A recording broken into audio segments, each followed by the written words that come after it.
Jesus Christ, what's that over line?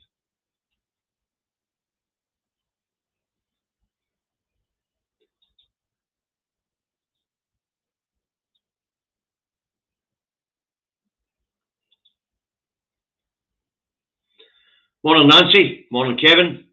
Morning, Marlon. Morning, Barbara. Morning, Melanie. Morning, James.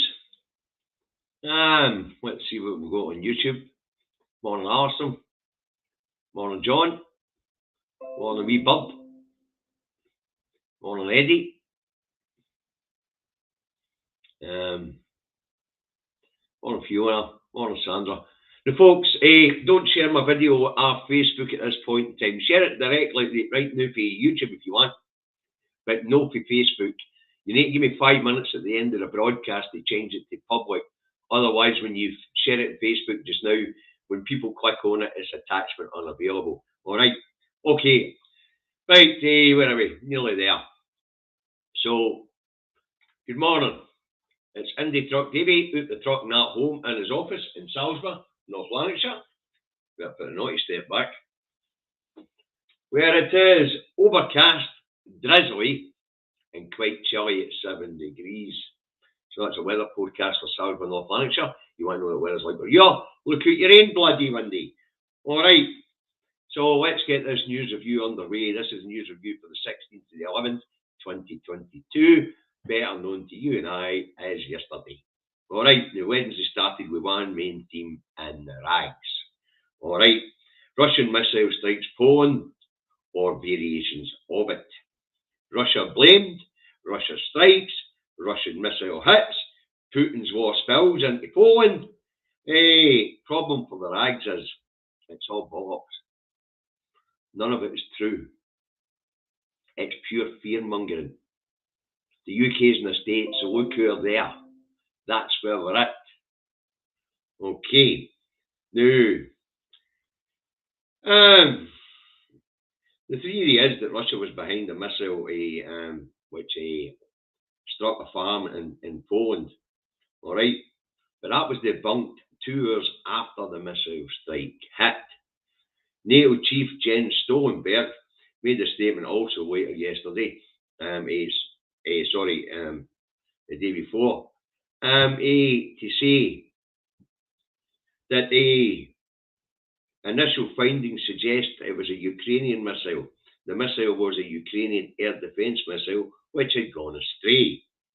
Anywho, Mr. Stoltenberg goes on to then blame Russia ultimately for the problem. What he says is there wouldn't have been a stray Ukrainian air defense missile hitting Poland if Russia hadn't started its war of aggression against the Ukrainian people. Okay. But I have to say that my favourite headline of yesterday was in the loony right-wing gammon rag, The Express. It ran with $4 billion warship deal shows strength of union. Davey says, no, it doesn't. It shows exactly what's wrong with this union, and it highlights why we need out of this union. 1 in 3 children in England live in abject poverty. 1 in 4 children in Northern Ireland and Wales live in abject poverty. 1 in 5 children in Scotland lives in poverty. And they think $4 billion on war machines shows strength. No, it doesn't. What the Scottish government are doing shows strength. That $4 billion would be better spent on lifting children out of poverty than on machines of war.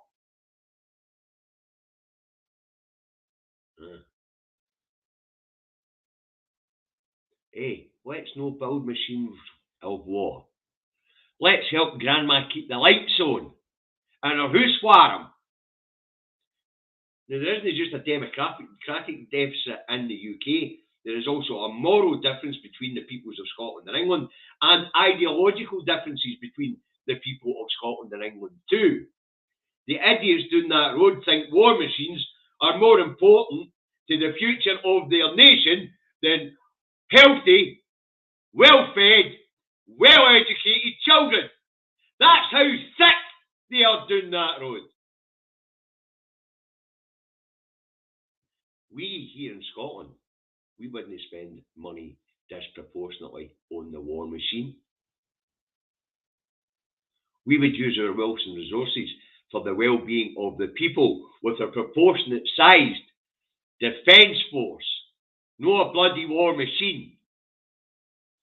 War machine implies aggression. Defence force doesn't.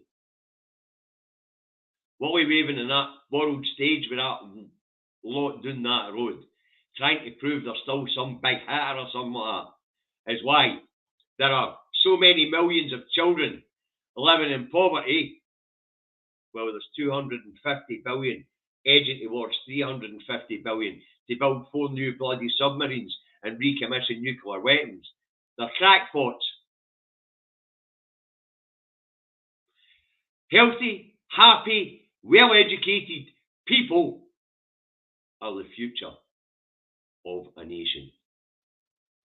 Not a bloody war machine. And that's the ideological, moral, and fundamental differences between the people of Scotland and the people of England. Right, moving on. Wednesday started doing that road on more Tory sleaze and bullying. This time it's Deputy Prime Minister Dominic Raab. 2 formal complaints are lodged against him for his conduct in office as Justice Minister. Apparently he created an atmosphere of fear in the ministry. And treated staff like lesser beings. There's a Davy says here. To be fair, most of them don't realise they are doing it. No, bullying is seen as a strength in boys public schools. Geez, old folks, they even reward the bullies in public schools with swagger sticks to beat younger, weaker students. Now, bullies are made head of houses in the public school system. They are it is thought that they are special superior. They are taught, that they are in the public school system. The boys are taught that they are special and superior beings to those that they will be commanding over. Because remember, these are the captains of industry and political leaders that these schools, because they have the right school ties, are pumping out. You know, they have no empathy. That's beating out them when they reach public school. Let's face it, they're 6, 7-year-old, abandoned by their parents into public school. Well, they're residential mainly. And to become the bully is one way to protect yourself, and you get rewarded for it. It's seen as strength. Sad as it is, it's true. If we want better governance in future, or if the English want better governance in future, then they could do with shutting these bloody public schools down. Because the products that come out of them are damaged goods. We see that in the Tory cabinet today. Okay, moving on. Wednesday, back here in Scotland, the Scottish Government bad story, Scotland's crap story, is on mental health services. We have the story of a young lady who suffered mental health problems when she was going through an eating disorder. She waited a long time for treatment. Then when the pandemic struck, apparently she was still stuck in the hospital, where she thought her treatment was drier. But while there, she thought, well, obviously there's a shortage, so she's going to train as a psychologist. Right? We also learn, this is the interesting bit, we also learn, or we are told by the Royal College of Psychiatrists, that there is one psychiatrist for every 10,250 people in Scotland. That's not bad if you ask me. There's only one GP. Well, it's only one GP per 10,000 in capita here in Scotland. And there's less people needing mental health care. So Davy's got a crack idea here. Hey, with that many clinical psychologists and psychiatrists kicking around in the NHS in Scotland, one per 10,250 people, why don't we put one in every doctor's surgery? And that way, when a mental health issue arises in a person in the community, There's an expert at a one-stop shop. Wow. One psychiatrist stroke psychologist, clinical psychiatrist stroke psychologist for every 10,250 people. There's only one GP for every 10,000 people. We've got enough to stick one in every GP surgery. That means if there's a mental health issue comes up in your family, the experts at the one-stop shop, and treatment can then go from there as we build on the service. I think the way the service is set up might be wrong with that many psychiatrists, psychologists out there. We've got enough to put one in every GP surgery, for Christ's sake. Right, moving on. Wednesday, also here in Scotland, North Sea workers begin strike action in their fight over better pay and condition. Unite tells us the action is over a number of platform stroke installations and that the strike is to last 40 hours. Another two-day strike is scheduled to start on the 30th of November if an arrangement or a settlement isn't reached. You've got to get to the oil workers, but hey, right in the middle of an energy crisis, if you're going to strike, this is the right time to do it. Moving on, Wednesday, in doing that road, and the Governor of the Bank of England tells the Treasury Select Committee that further interest rates hikes are likely, and it's because of a tight labour market. Mr Bailey says wages have risen because of a lack of labour and the skills shortage, and they are driving up wages, and that's driving inflation, according to Mr Bailey, right? The average pay increases have been 6% across all sectors, but these wage rises have been eaten up by inflation, leaving people 5.1% worse off, meaning their money's worth 5.1% left. Now, where did we get that 5.1% figure? Wednesday morning, before Mr Bailey went to the Treasury Select Committee, the latest RPI inflation rate is out. Inflation has jumped from 10.4% to 11.1%. So, if your wage has risen by 6% and inflation's at 11.1%, then you're down. The value of the money in your pocket is down 5.1%. Right. It's now at the point that the Bank of England believe it would the inflation rate is now at the rate that the Bank of England believed it would peak at next May, and it's still rising, folks. It was predicted by the Bank of England and the Monetary Policy Committee 2 months back. I reported on it that it was expected to peak by 11.1% in May. This is bloody November. It's only 2 months since that prediction was made. We're already there. Anyway, so more bad news for borrowers and good news for savers, apparently. So there will be more interest rate hikes, according to the Governor of the Bank of England. So, as I say, bad news for borrowers, including those with mortgages. Not good. Moving on Wednesday and down that road, in the House of Thieves and Carpetbaggers, Scottish questions are on before Prime Minister's questions. All right. Mary Black questioned the Governor-General, Alistair Union-Jack, on respecting Scottish democracy and the call for a referendum. Anyway, the Governor-General, Alistair Union-Jack, says it's the SNP who don't respect democracy and that Scotland had its say in 2014.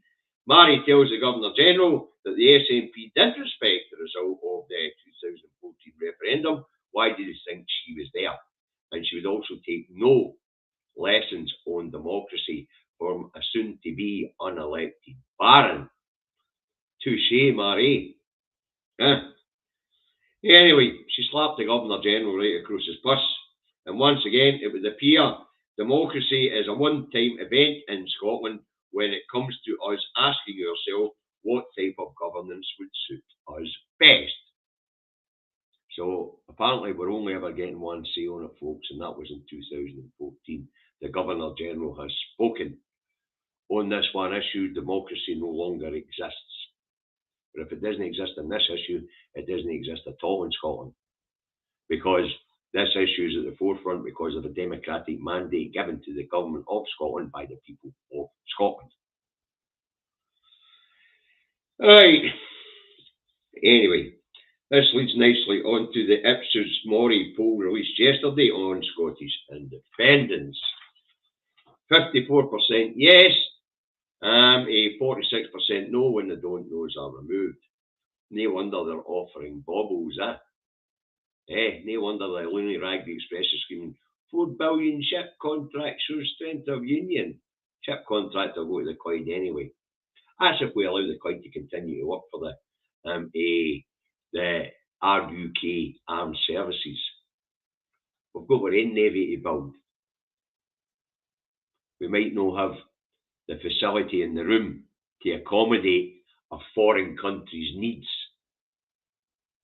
BAE Systems, we might just have to put them out of the Clyde and take the yard on to build our own navy, unless BAE Systems plays ball with the Scottish Government. And we certainly won't be waiting for Westminster ships to be built before we put demands on building our own navy. Right, okay. Right, let's move on. Wednesday lunchtime rolls around, and down that road in the House of Thieves and Carpetbaggers, PM Hughes is on. But it's the deputy leaders at this time, so Dominic Raab and Angela Rayner go head to head. Angela leads in with an easy one and asks Raab if he condemns Russia's strike on civilian infrastructure while world leaders meet in Bali at what they're calling the G19. Still the G20, Sergei Lavrov is there to represent Russia. Anyway, Raab says aye, and we need to wean ourselves off the need for Russian energy. At that point, David's looking a wee bit perplexed. We're not reliant on Russian energy, especially in Scotland. We're not reliant on anybody for energy.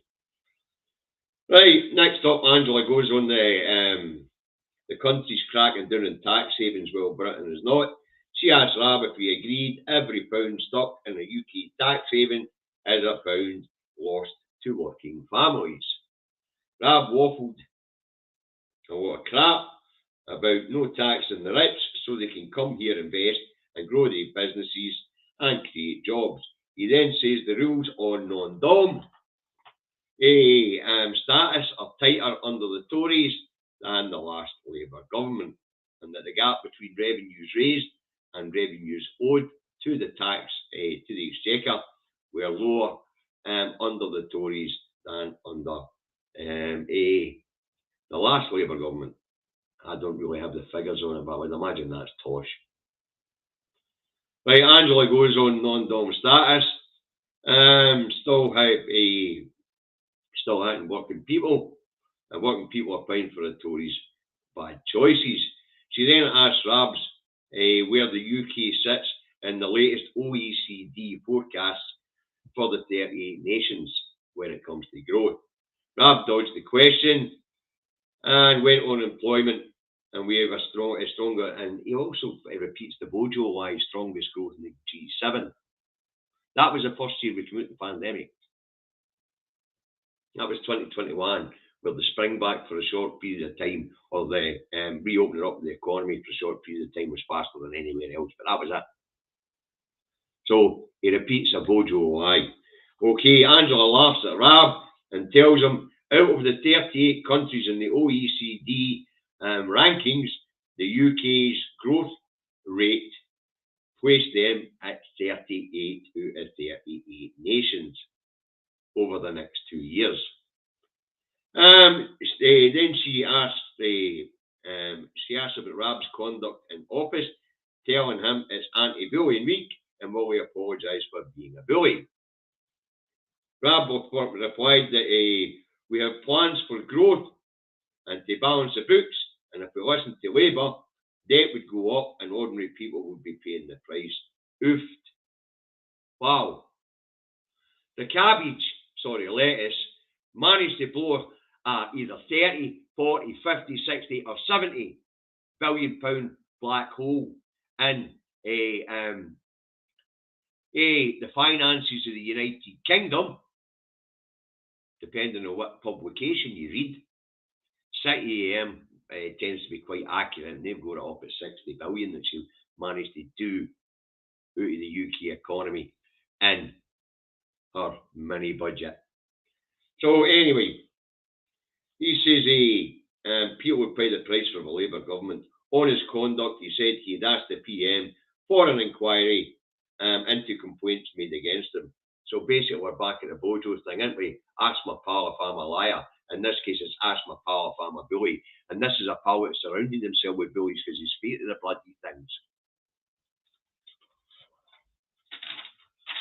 Right, Angela then tore in about a weak Prime Minister. A disgraced bully, Sir Gavin Williamson, who's now gone as a minister, he had to resign. Ministerial code breaking Home Secretary clinging to her job, and Deputy Prime Minister asking for an inquiry into his behaviour with junior staff, frightened to enter his office in fear of flying tomatoes. She asked Rab what's he still doing in office, meaning he should resign. Rab says he'd be happy to address the issues head on, whatever the hell that meant. Angela then went on a moral bankruptcy of the Tory government. She wants to know when a new ethics advisor will be appointed. Rab says ASAP. Recruitment's underway. So there you go. That was a Punch and Judy show. Next up was Blackford. He went on UK's lagging economy, and he went on Rab's conduct, the usual sort of pish. He got hit with the usual sort of pish. No point kidding on about it. Waffled right out of the top. The interesting intervention in Prime Minister's questions came from Tory herself, Esther McVey. Now, Esther says to Rab that senior backbench Tories won't vote for tax rises unless they start to get rid of some of the vanity projects like HS2. 52 billion quid in the Swanee so far, near train running, near about a track laid, and its projected cost is now to get to 150 billion for stage one. Wow.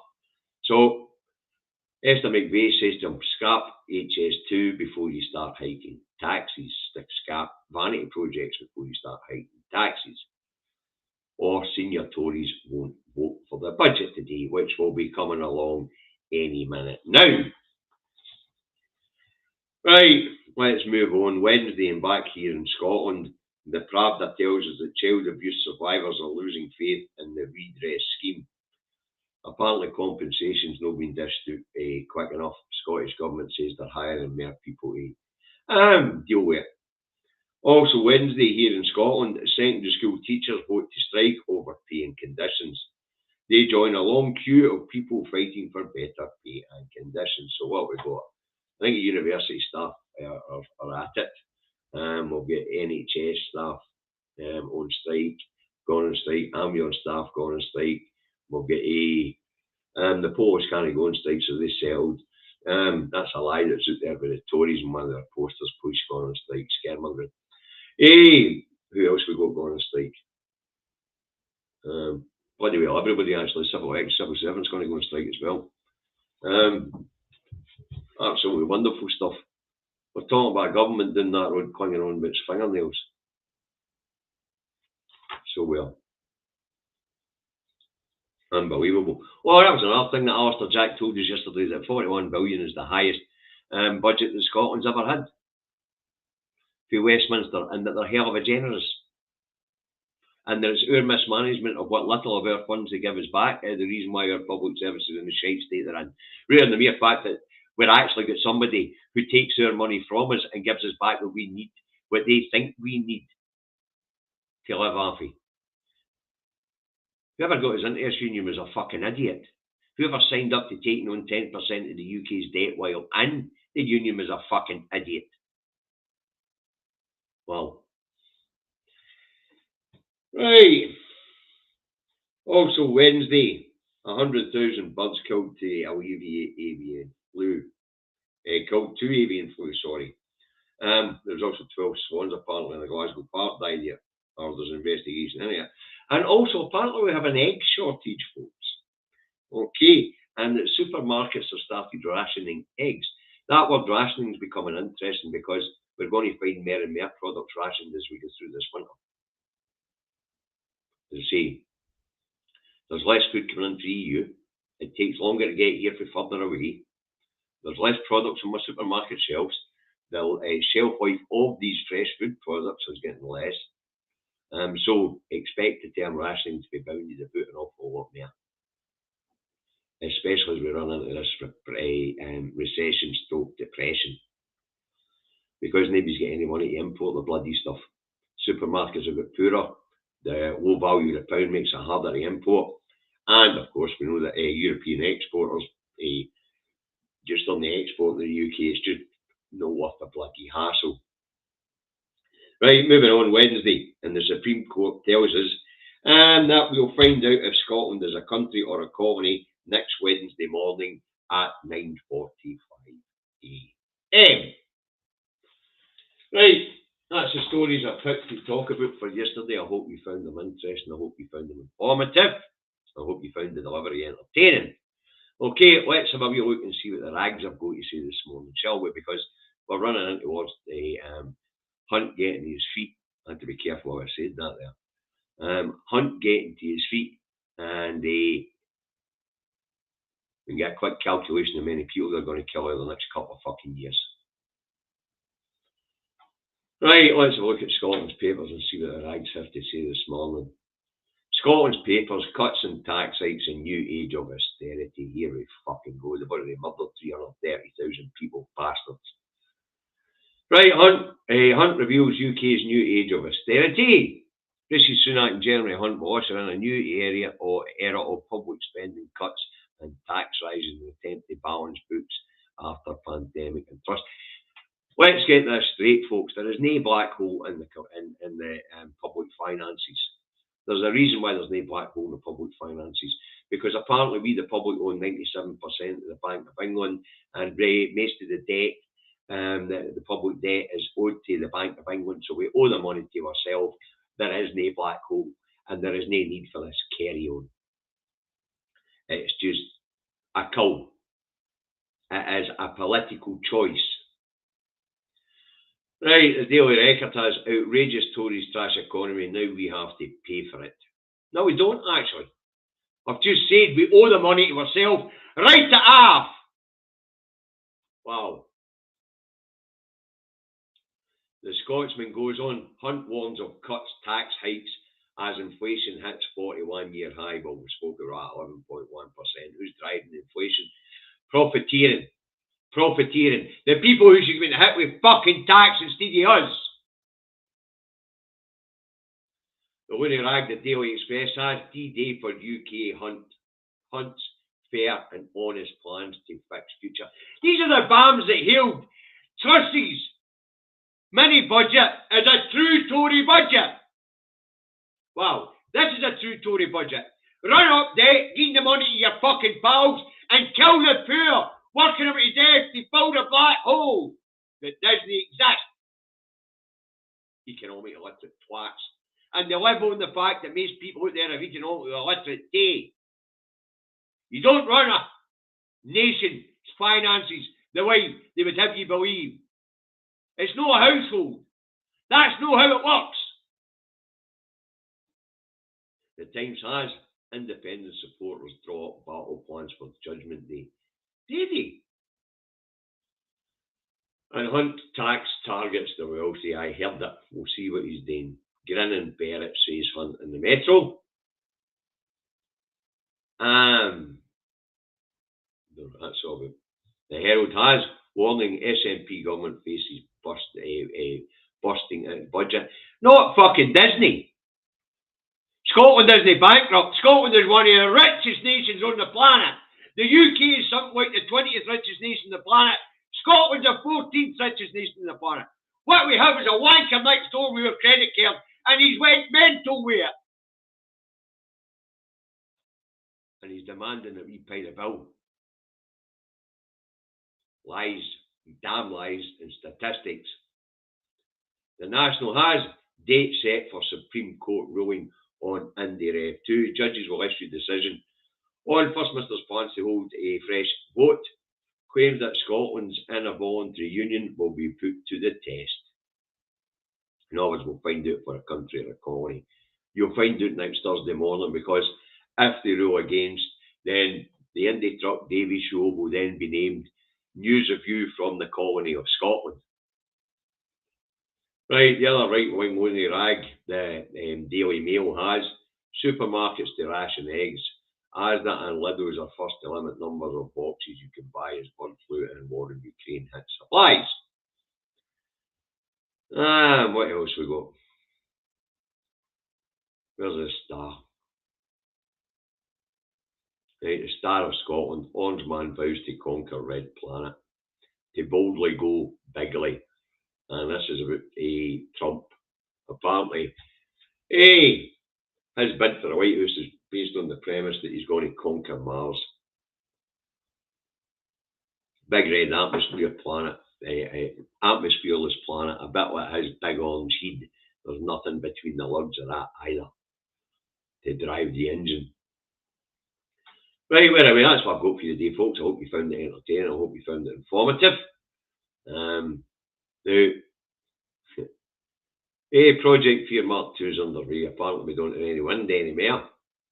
And apparently, we won't be able to build any tubs anymore. So there you have it. Baubles are being offered. A-75 upgrade and 4 warships. Please stay in the Union. Fucking spanners. Pardon my French today, folks.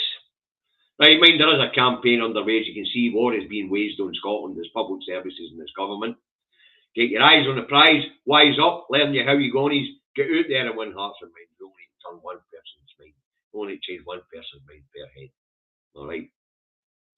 Support the independent media broadcast in Scotland, Independence Live, Indie Live Radio, Caledon Media, Truth Radio, iScot Magazine, and the National Newspaper. Support independent bloggers and bloggers. And if they've got a crowdfunder underway and you've got a few shekels you can spare, throw them in the pot. You know, I don't want your money. You know, if you're on YouTube, hit like, hit subscribe, hit the bell notification. You'll find it when I go live. If you're on Facebook, give us a couple of minutes to after the broadcast. I'll change the settings to public. Please share this around. And same for base audiences. Please share it across your social media platforms. That's all we're asking if you think what we say is interesting. Okay, now it's Thursday, so there'll be a 2 Davies show this afternoon. And Siobhan had her first show yesterday, which was quite interesting. So there is more output being done out there. And I'll be on Siobhan Blacklock's Zoom show on Saturday morning, or Saturday at some time. I can't remember what time she said, whether it was 12 or 3. But I'm sure Siobhan will get back to me in the comments on that.